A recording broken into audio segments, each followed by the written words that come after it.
Құрметті әріптестер, 28 сәуірде дүниежүзі бойынша халықаралық еңбекті қорғау күні атап өтіледі.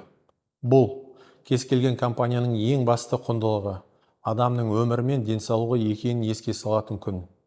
Еңбекті қорғау бұл жай ғана талап емес.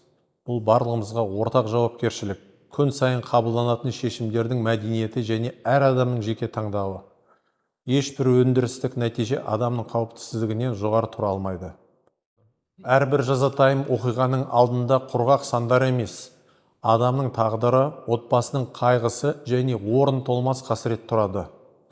Сондықтан біздің мақсатымыз жарақаттануға және қайғылы оқиғаға мүлдем жол бермеу. 2026 жыл компанияда өндірістік қауіпсіздік жылы деп жарияланды. Бұл қадағалау күшейеді, тәуекелдермен жүйелі жұмыс істеледі және қауіпсіздік мәдениеті барлық деңгейге дамытылады дегенді білдіреді.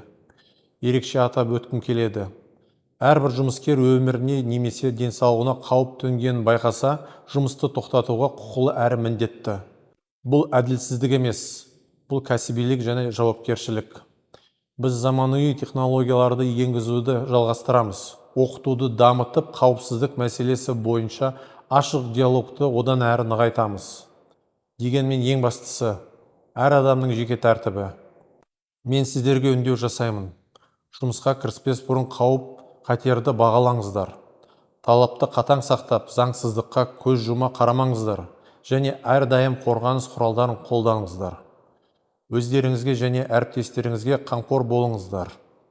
Әрбір жұмыс күнінен соң үйлеріңізге аяқ қолыңыз бүтін, аман есен оралыңыздар.